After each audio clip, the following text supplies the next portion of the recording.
Bonjour Marie, Bonjour Karima. est-ce que tu peux te présenter et nous présenter ton parcours? Alors je m'appelle Marie Bournazel. Je suis diplômée en fait de Sciences Po Lille et d'un master en management des ressources humaines.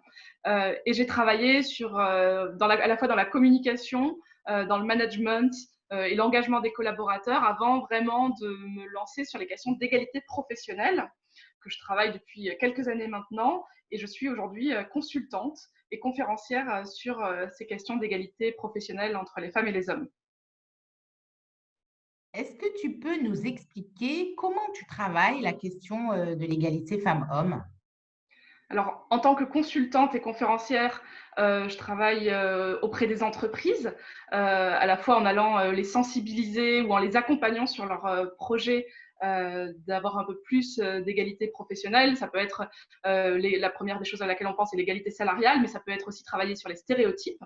Et travailler sur les stéréotypes, c'est quelque chose que je fais aussi avec Femmes ici et ailleurs, qui est un club dont je fais partie et dont je suis une membre active, qui vise en fait à promouvoir les femmes dans l'action. Voilà. Donc ça, c'est quelque chose qui me porte beaucoup, ce côté très positif et très joyeux de montrer ce que font les femmes.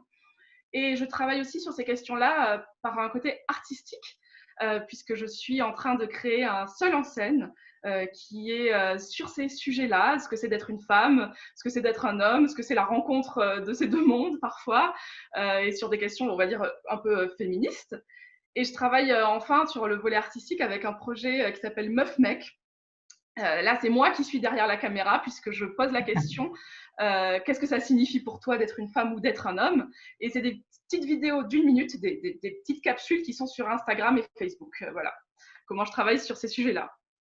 Donc tu travailles sur plusieurs axes. Si tu avais une baguette magique, quelle serait la première chose que tu mettrais en place pour justement faire bouger les lignes sur la question égalité femmes-hommes?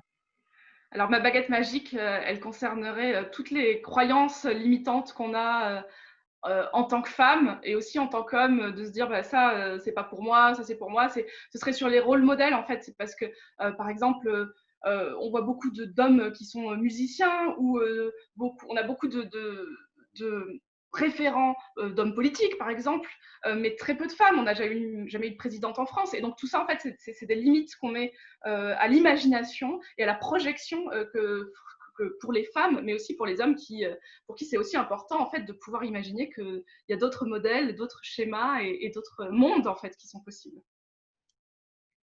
Est-ce que tu peux nous dire quelle est la femme qui t'inspire?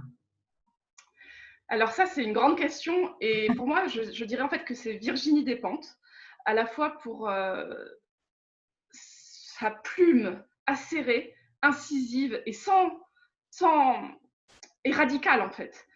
Et pour moi, en tant que consultante en entreprise, parler de Virginie Despentes, c'est un vrai engagement, puisque en entreprise, je porte une parole modérée, une parole inclusive. Et je pense que c'est ça qui fait avancer les choses, c'est d'être modérée et inclusive.